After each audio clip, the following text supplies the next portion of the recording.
Mirë se erdhët në Reze Dielli. Ka histori që nuk tregojnë vetëm suksesin e personave, por shpëtojnë edhe jetë. I tillë është doktori shqiptar në Itali, Enkel Kallushi, i cili çdo ditë punon me organin më të rëndësishëm të trupit tonë, me zemrën.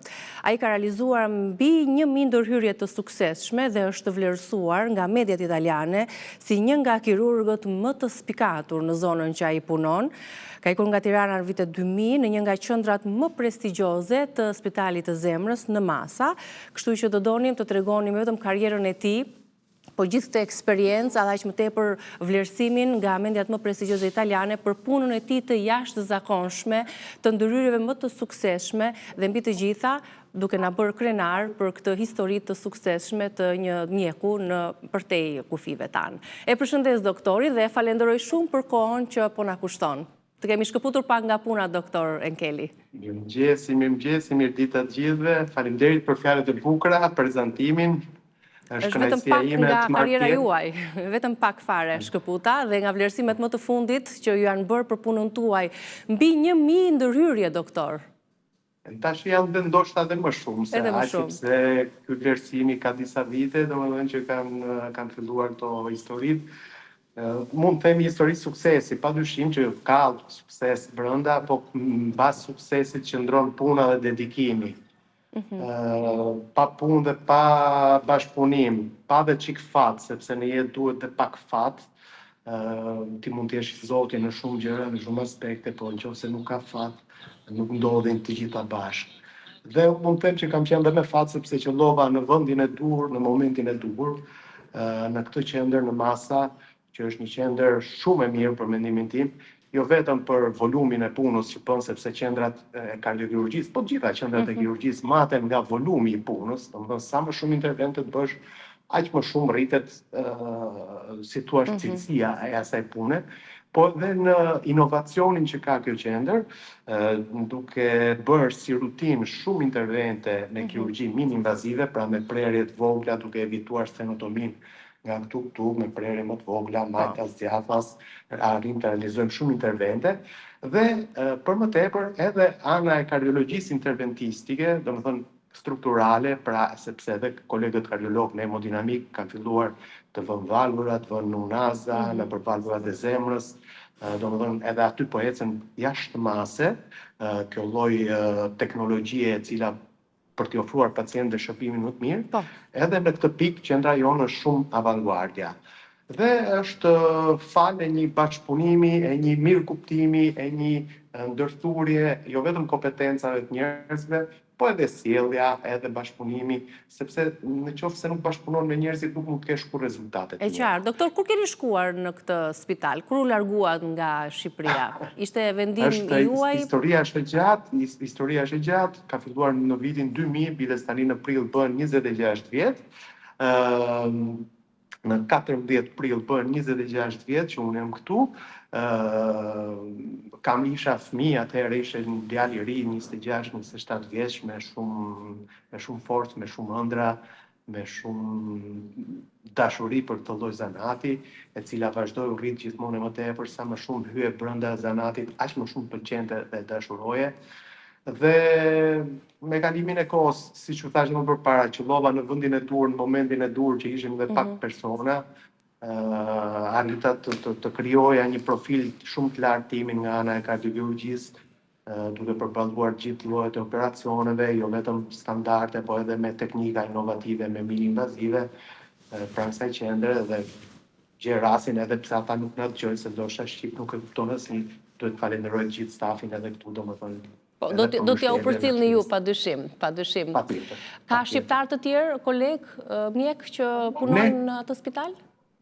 Ka, për momentin është një doktoresh, që shumë e zonja, anestezie, të mjeke anesteziste, kanë qenë dhe disa tjerë më përpare që kanë shkuar dhe kanë ardhur, por doktoresha ka vite, një vit më pak se unë, 2 vjet më pak se unë, ka shumë e zonja, drejton reanimacionin e të rriturve aktualisht, doktoresh Dorela Gjademi, kemi raport shumë mirë, domethënë si gjithë kolegët. Doktor, si është marrëdhënia juaj me zemrën? A e shihni ju atë si organ, si njerëzit e zakonshëm, apo e sheh me një sy tjetër? Atëherë, padyshim, kjo punë të bën dhe të dashurohesh, më thënë me organin të cilin ti e prek dhe punon çdo ditë. Është padyshim një organ i bukur, po edhe shumë delikat dhe jo sepse organet e tjera nuk duhen, padyshim, por kjo është një lloj pompe lidhet dhe me emocionin.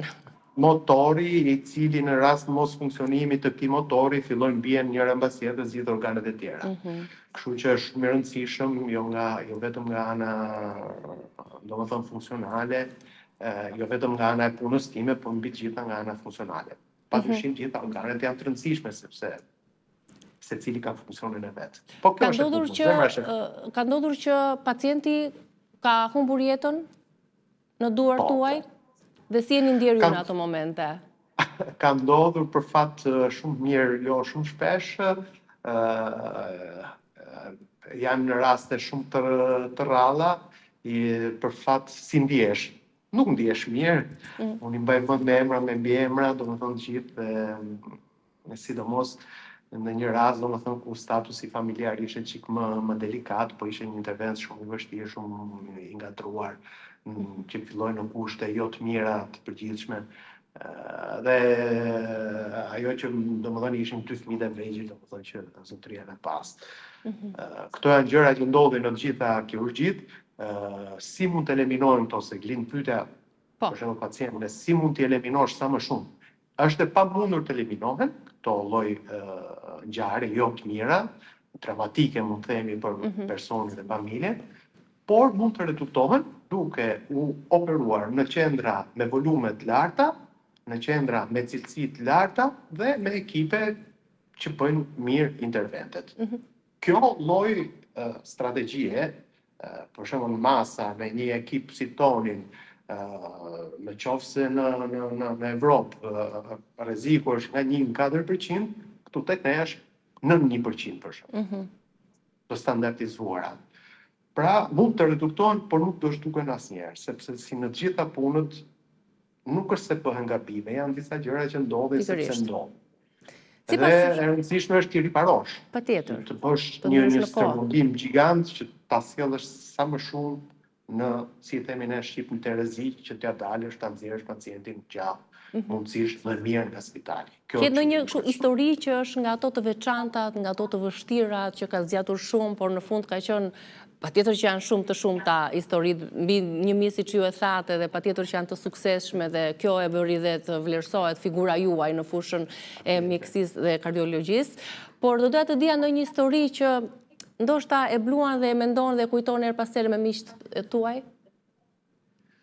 Ka shumë raste, sidomos janë 2-3 raste, domethënë që kemi konsideruar pacientit si, domethënë që ikën, mbaroi, nuk kemi çfarë me bëm, po thjesht ngulmësia që si thua me tenaça dhe me dedikim, hajde ta provojmë një gjysore 40 minuta, edhe pse jemi në kushte shumë vështira, shumë të rrezikshme për jetën e pacientit, hajde ta provojmë, dhe në 2-3 raste mund të them që ndoshta kokëforcia jonë për të ecur përpara dhe ndihma nga Zoti, nga fati, ku di unë, domethënë këto 3 raste për shembull që unë i mbaj mend shumë mirë, që ne i konsideronim të vdekur, bile shumë nga kolegët u tërhoqën nga skena, ku po ndodhte ngjarja, edhe këta janë akoma gjallë, edhe mbas shumë vitesh. Bile një aty të pacientë të tillë gjithmonë çdo vit për Krishtinë, për vitërim çojmë me kartolina, dhe janë gjëra nga më të mira, më të bukura, domethënë që kur të vjen ajo kartolina, janë filani i gëzuar festa, të ndriçon fytyra, domethënë. Sepse e keni mbajtur në jetë, dhe kjo është e kuptueshme. E ke shpëtuar jetën, i ke dhënë jetën. E ke shpëtuar jetën. Cili ka qenë operacioni që ka zgjatur më shumë orë, doktor? Sa zgjat një operacion i tillë? Operacionet mesatare tona janë nga 3, 4, 5 orë, domethënë varet nga, kjo është mesatarja. Janë operacionet gjata tona, po puna në zemër është 1 orë, 2 orë. Mirë është mos ta kalosh 2 orë atë pjesën qendrore, sepse zemra nuk ka tolerancë shumë të madhe. Maksimumi 2-3 orë shkon, nga raste po ta mbrosh mirë edhe 4 orë, po mirë është mos ta kalosh 2 orë. po nëse këto janë çështje detaje.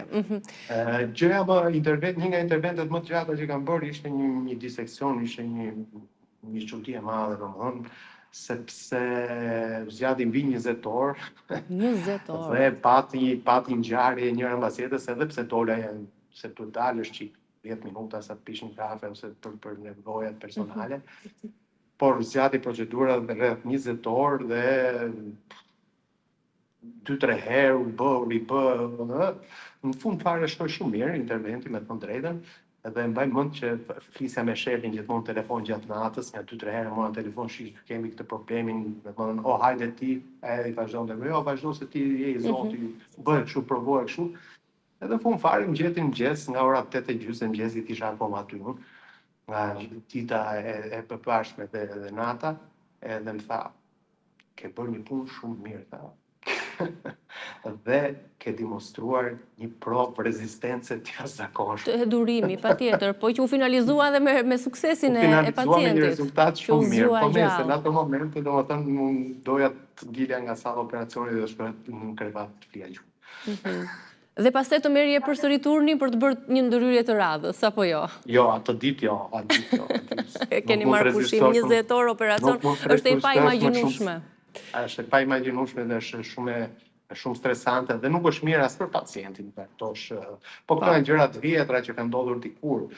Mirë është të mos vazhdosh një punë pa mbarim prej 10-20 orësh, sepse nuk ndoshta nuk jem as më lucido, si themi, nuk jem Po patjetër i qartë dhe i kthjellët për ta për përfunduar një punë të mirë, pra. Faleminderit për sugjerimin, për të bërë një punë mirë duhet të jesh i kthjellët dhe i çlodhur. Absolutisht, kjo është shumë e rëndësishme, se pastaj dhe përjetimet janë të ndryshme. Doktor, sipas jush, çfarë e dëmton më shumë këtë organ jetik, zemrën? E dëmtojnë më shumë emocionet e forta apo problemet shëndetësore? Sa po ndikon ankthi, stresi, ushqimet tek sëmundjet e zemrës? Atëherë, nëse flasim për sëmundjet e zemrës, kemi dy tipe, ato të valvulave dhe të koronareve. Zakonisht ato të valvulave vijnë nga një problem anatomik ose diçka në strukturën e tyre që me kalimin e kohës mund të përkeqësohen. Problemi i infarkteve ndoshta më pyetën ty juve, kjo isha që është dhe më i shpeshtë te moshat e reja, nuk e di aty, po në vendin tonë. Bëhet më shumë drama te moshat e reja ndoshta, se është një event i papritur, i tmerrshëm që mund të përfundojë dhe keq. Padyshim këtu ka një lloj familiariteti gjenetike te këto probleme të infarkteve, sëmundje iskemike të zemrës që krijojnë pllaka nëpër koronare. Por ka dhe disa që ne nuk mund t'i ndalojmë, gjenetikën dhe familiaritetin, trashëgimin që ke nga prindrit, nga gjyshit e tjerë, këto janë evente që ne mund ndërhyjmë shumë pak. Por ne mund ndërhyjmë te faktorët e tjerë të rrezikut që janë shumë të rëndësishëm, ndoshta nuk përbëjmë 100% e rëndësisë, por një 50% po t'i bësh gjitha bashkë e bëjmë. Edhe këto janë ajo që thatë ju, stresi, mos harrojmë që nga populli ka dalë vdiq nga frika.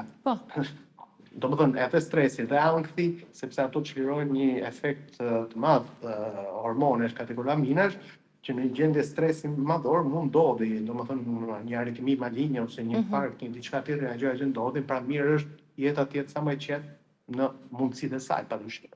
Tjetër aspekt është dieta, përdorimi i duhanit, përdorimi i lartë i alkoolit, dieta, aktiviteti fizik, domethënë të evitojmë sa më shumë jetën sedentare, dieta të jetë sa më sana, le të themi.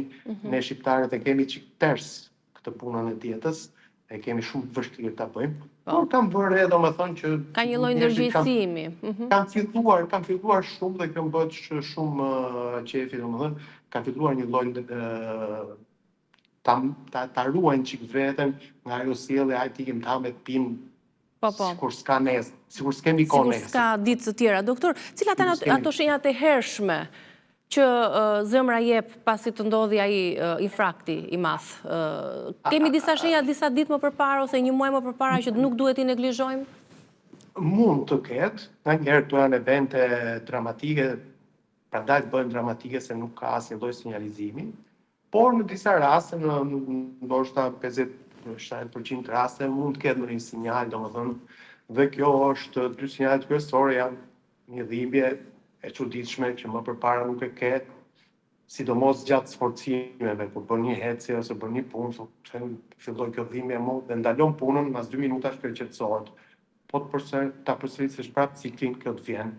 Kjo tregon që rezerva e koronareve mund të jetë e ulur dhe duhet të kesh kujdes, duhet të bësh një kontroll. Një tjetër mund të jetë një mbajtje fryme, që më përpara personi nuk e ka pasur, bën një kat e gjys, dy kate me shkallë, dhe thot, mund vjen që mbajtje fryme dhe më përpara para 6 muajsh, një viti këtë gjë nuk e kam patur. Shenja tjera janë të gjitha këto ndonjë aritmi që më përpara nuk e ke vëre, palpitacione, gjëra rrafje jashtë radhe, që ndoshta më përpara ti nuk i ke vëre para një viti. Ato mund të kenë dhe gjëra të tjera, domethënë që mund të vinë edhe nga aspekte tjera, por megjithatë nuk duhet neglizhuar këto lloj simptomash, ose një jo të qenurit mirë për disa ditë, ndjehemi kputur, ndjehemi lodhur, sa çuditshme, s'kam as grip, s'kam as temperaturë, s'kam as djegje, urinimi, nuk kam as diarre, domethënë nuk kam as shenja tjetër, po pse ndjehem shumë i çuditshëm. Edhe këtu domethënë duhet të kesh kujdes, të konsultosh mjekun ose një mjek, një infermier, një shok që ke, merr telefon, unë jam kështu. Domethënë nuk duhen në vlerësuar disa gjëra. Pavarësisht simptomave që janë apo s'janë prezente dhe ne duhet kemi parasysh në cilën mosh duhet të bëjmë qoftë një kontroll, një eko, një kontroll të këtij organi, duke qenë se ky organ jetik po sjell kaq shumë infrakte tek të rinjt, edhe tek moshat e mëdha padyshim, po tek të rinjt është përhapur shumë. Te të rinjt sepse të rinjt janë e mbajnë veten të fortë të rinjt, si gjithë të rinjt, shqyr Zoti, domethënë që punojnë, jetojnë, dalin, hanë, pinë, bëjnë qefe, jetë shumë aktive, shumë e fortë, me emocione. Të rinjt, shqyr Zotit që janë, dhe ndodh tek ta sepse pjesa tjetër ndoshta i ka marrë sinjalet dhe ka filluar të jetojë çik më në rregull me ato që thamë më përpara, me dietën, me oraret, ndoshta merr dhe një mjekim, se nga njerëz janë ca mjekime edhe sado të vogla, 2-3 ilaçe që të ruajnë disi, e ulin rrezikun e eventeve si infarktet. Pse ndodhin? Ato nga njëherë, domethënë, nuk i parandalon dot. Dhe të rinjt, edhe po të bëjnë një EKG ose një eko, nuk i heq nga rreziku, edhe po të dalin negativ. 90% të rasteve dalin negativ, ato nuk shef asnjë lloj ndryshimi. I thuj pacientit shumë mirë je. Por kjo nuk të nxjerr nga zona e rrezikut. Nga zona e rrezikut të nxjerr ta mbash veten, siç e thamë, ne të kontrollosh presionin e gjallit, të kontrollosh yndyrnat, dieta, lëvizësh në pak, bësh 40 minuta, 2-3 herë në javë, do të ishte minimumi, do të ishte më mirë, apo ta bësh 5 herë në javë, akoma më mirë. Nëse ke faktor rreziku, ato që thamë që në fillim, pra një gjenetik të fortë, një familiaritet të fortë, apo faktor rreziku të fortë, për shembull kolesteroli shumë i lartë, padyshim, edhe pse ti mban dietë, bën një jetë shumë të rregullt, është një kolesterol i lartë nga ana familjare. Këto grupe personave, ose kush ka një diabet që prej vitesh, këto grupe personash duhet të kalojnë në shkallën upgrading, në shkallën më të lartë, bëjnë disa prova ushtrimore, eko ose EKG da sforzo, dhe nëse aty ka dyshime, ka edhe tjera, do të thosh indikografia të mbahet në kontroll. Ose angiotat koronar, që janë tash ka dalë shumë e modës, që shifen koronarët nëpërmjet skanerit. Është procedurë shumë valide. Përpara se të kalojmë në një shkëputje, doktor, ka shumë histori që tregojnë dhe thonë se personat që marrin një zemër transplanti trashëgojnë dhe ndjesi apo edhe kujtime nga personi. Ka kjo një bazë shkencore apo si e shihni ju si mjek? Kjo është pyetje shumë e vështirë.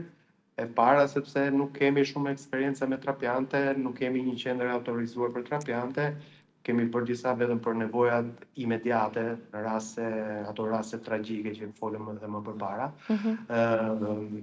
Nuk ti përgjigjem se pyete me thonë drejtën, sepse pacientët e thonë, ana shkencore, ndoshta nuk ka shumë lidhje, por unë këtë nuk mund t'i përgjigjem një gjë e tillë.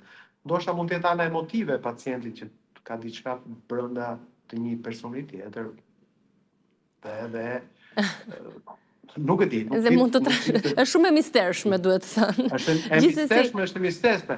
Jo, mund të ketë diçka të vërtetë, se derisa thon disa, mund të ketë diçka të vërtetë. Po nuk është se është e vërtetuar shkencërisht, këtë doja të thoja. Po gjithsesi, me Nuk teknologjinë mendoj se është e vërtetuar. dhe me avancimin e teknologjisë, cila do të jetë e ardhmja e kardiokirurgjisë? A do të ketë, a do vi një ditë ku zemra do të operohet vetëm me robot? Si mendon se do të jetë e ardhmja e kirurgjisë së zemrës? E ardhmja e kardiokirurgjisë, që tani do më thënë kolegët e hemodinamikës po bëjnë disa gjëra që më përpara nuk i bënin. Pra, për të mirën e pacientëve, mirë është të stratifikohet risku, kush është zgjidhja më e mirë për ta, o procedura transkateter ose kardiokirurgjia. Kardiokirurgjia mendoj që në vitet 20-30 vitet e ardhshme do të vazhdojë të ekzistojë me punën e kirurgëve, me kalimin dhe fuqizimin e teknologjive dhe të inteligjencës artificiale, padyshim, domethënë kanë filluar të përdoren robotët që tani, domethënë po janë të asistuar nga në konsol që ndron kirurgu, padyshim. Ai që e drejton me ato tre gishtat shumë. Dhe me VR, vizion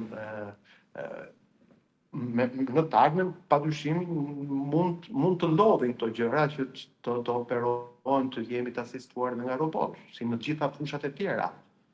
Ndjeni ju të kërcënuar nga teknologjia, nga inteligjenca artificiale, pikërisht nëse roboti do t'ju zëvendësojë një ditë profesionin tuaj? Unë mendoj që për vitet e ardhshme, pra për një 20-30 vjet, nuk do ta zëvendësoj punën e mjekut gjithësisht, po do jetë në krah të mjekëve, të infermierëve, të personelit sanitar. Mbështetës. Sepse është shumë valide inteligjenca artificiale, duke qenë shumë e shpejtë, ajo të jep sugjerimet të mira, të cilat padyshim do t'i versosh në aspektin e profesionit, pra inteligjencën artificiale përdorin dhe njerëz të tjerë që i bëjnë pyetje nga ana e mjekësisë. Dhe ajo i përgjigjet se tash ajo atë punë është një kompjuter e cila mbledh dhëna nga gjitha anët, i përpunon dhe në bazë të pyetjes që ju i bëni ajo të jep një përmbledhje të përgjigjes saj. Por interpretimi është i rëndësishëm jo vetëm në fushën e mjekësisë, në gjitha fushat e tjera. Domethënë është njësoj sigurisht të pyes inteligjencën artificiale për gazetarinë që po bëni juve. Padyshim ajo do të thotë mua disa gjëra, po është apo jo e drejtë. Jo, aq të detajuara dhe profesionale. Ato 10 përgjigjet që atë ka dhënë njëra mbas tjetrës, duhet ta vlerësoj gazetari, jo unë, mjeku. Domethënë edhe në fushën time e njëjta gjë duhet të jetë, domethënë do të na ndihmoj, por nuk do të na zëvendësoj në një të ardhme të afërt. Në një të ardhme të largët. Ku i dihet, në çdo profesion. Është kaq bukur dhe kaq krenar ndihesh kur lexon në prestigjioset italiane që thonë se mira zemra kanë kaluar dhe janë mbajtur në duart tuaja, të një doktori shqiptar, i cili ju ka dhënë jetë dhe sot këto zemra jetojnë dhe janë falenderuese e mirënjohëse. Bëhet shumë qefi, doktor, do të kalojmë në një hapësirë të shkurtër publicitare dhe do të vazhdojmë bisedën tonë bashkë, vetëm pas pak.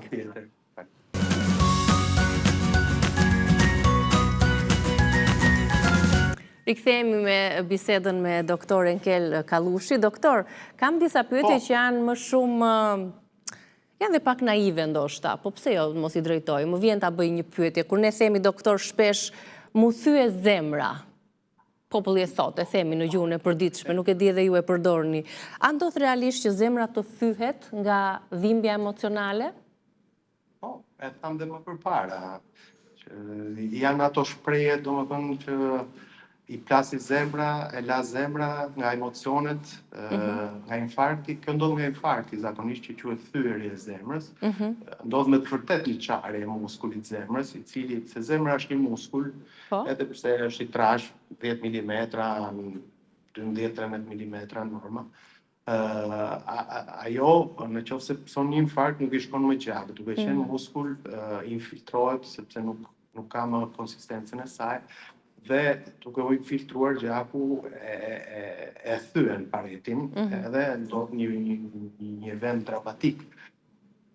Pra, një zhgënjim i fort mund të na çojë edhe në probleme reale me zemrën. Kemi një shkëputje, ndoshta i ra telefoni, doktori gjithmonë është në krye të detyrës. Pra, një zhgënjim i fort, po thoni doktor, mund të çojë edhe në një dëmtim real në këtë organ, në zemër. Padyshim, domethënë faktori i stresit, faktorët e tjerë që thamë, që sjellin një infarkt miokardit papritur, një nga konsekuencat e infarktit miokard të papritur, sidomos të patrajtuar, sepse për fat në vende si Italia, po edhe në Shqipëri funksionon, domethënë, trajtimi imediat i infarktit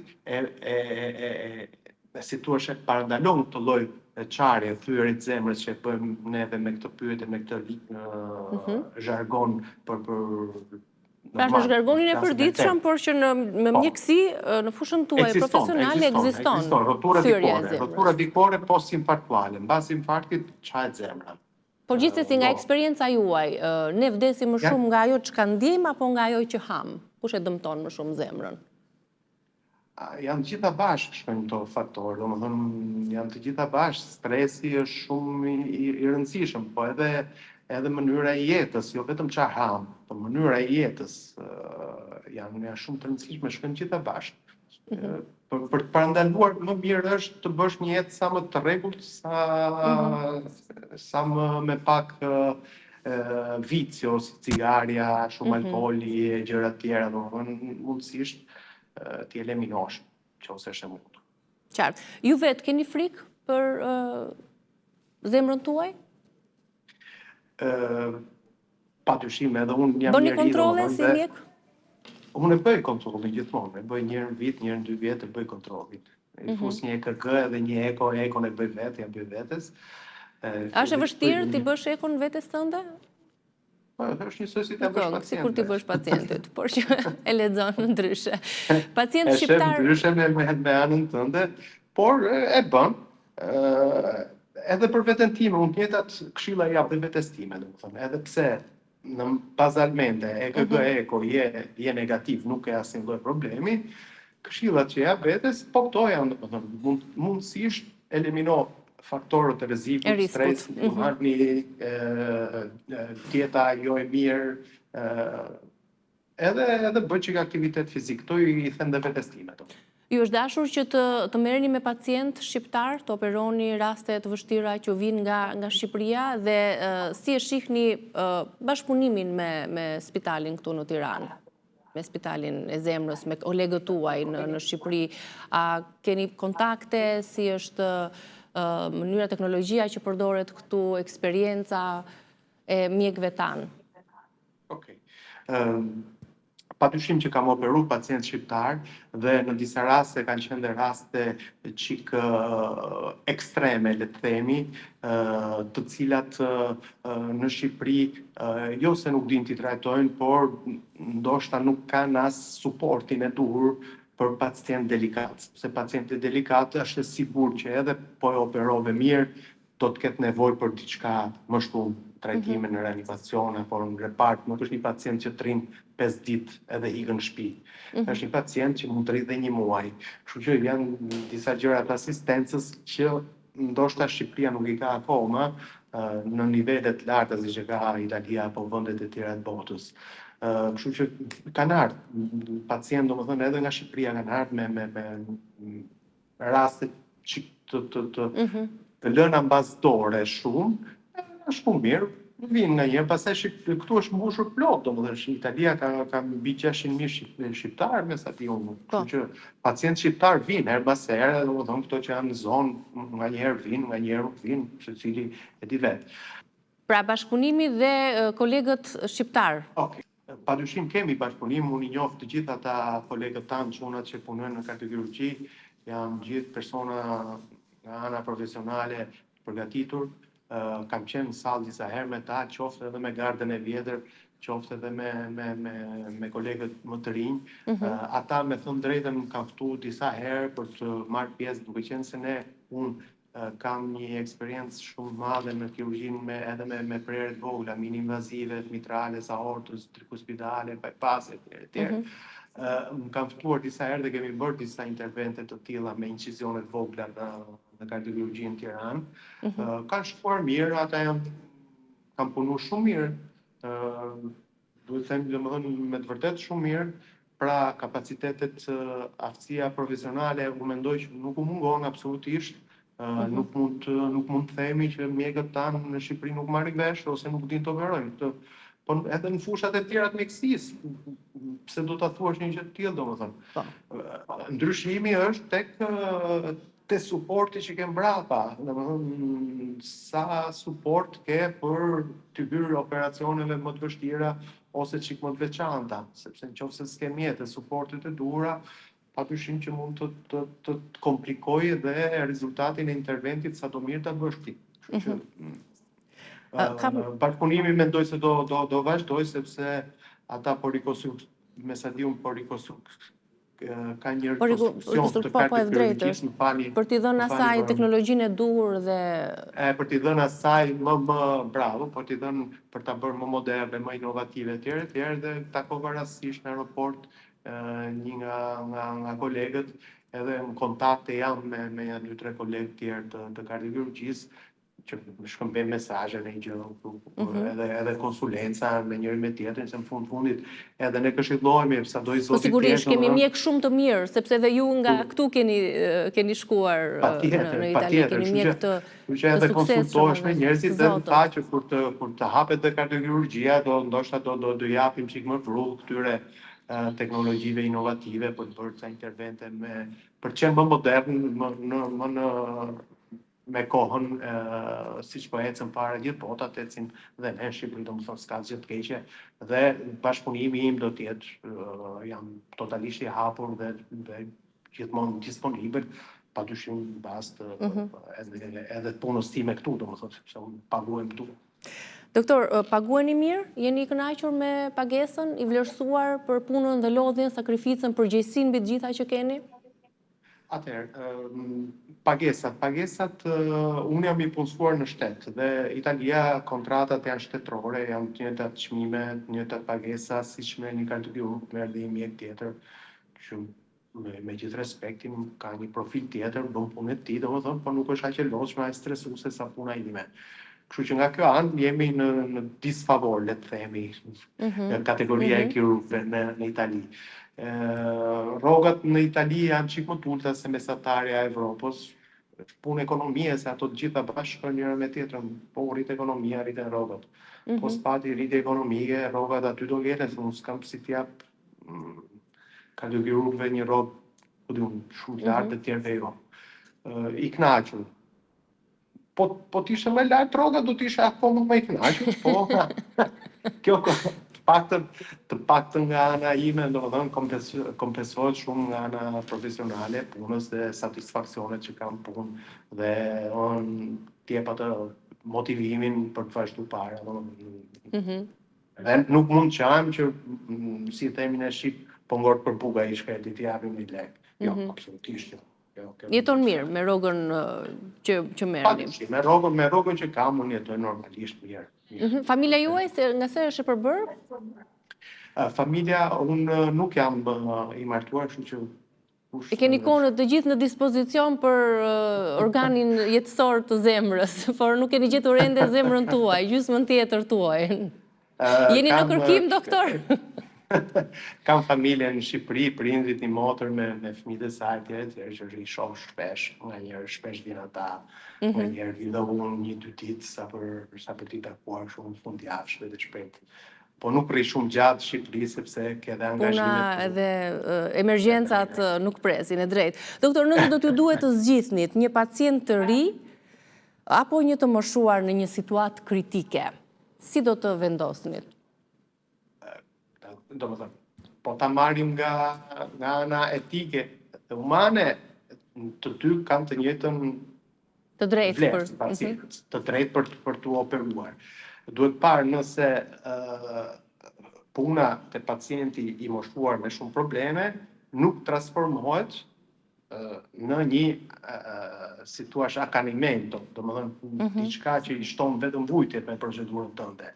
Pra, nëse ne, po unë jam i bindur që mund t'i përmirësoj stilin e jetës t'i personi, domethënë që interventi dali mirë dhe ai t'jetoj në gjendje më të mirë nga ana e simptomave klinikës, atëherë, domethënë, duhet ta konsiderosh dhe pacientin e vjetër.